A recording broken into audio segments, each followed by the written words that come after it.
به پای تو بریزم لایق پای تو باشه، چی بخونم که بتونه جای حرفای تو باشه.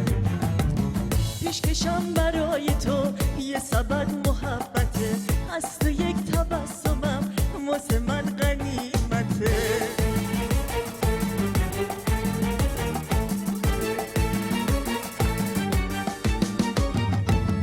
اگه کار من تمومه تو شروع دیگه هستی، تو برای غم گساری سنت منو شکستی.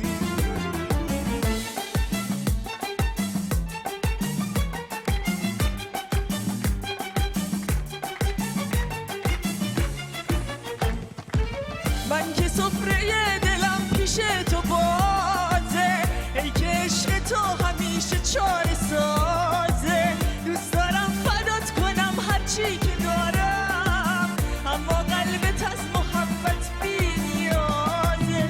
اگه کار من تمومه تو شروع دیگه هست، تو برای غم گساری سنت منو شکستی. اگه کار من تمومه تو شروع دیگه هستی، تو برای غم گساری سنت منو شکستی.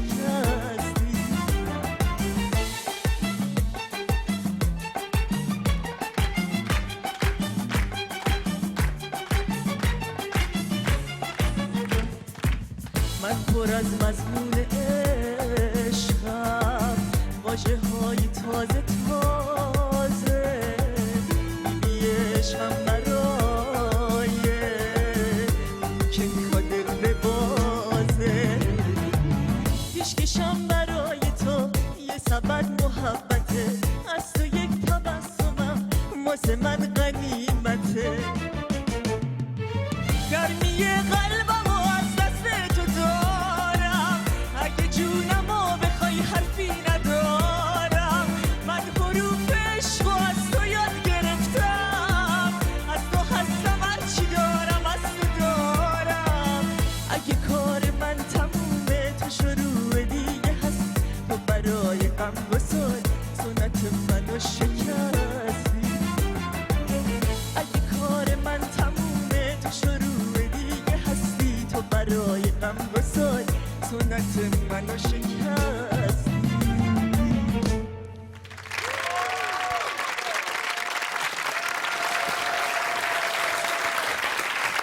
بخند بخند بخند.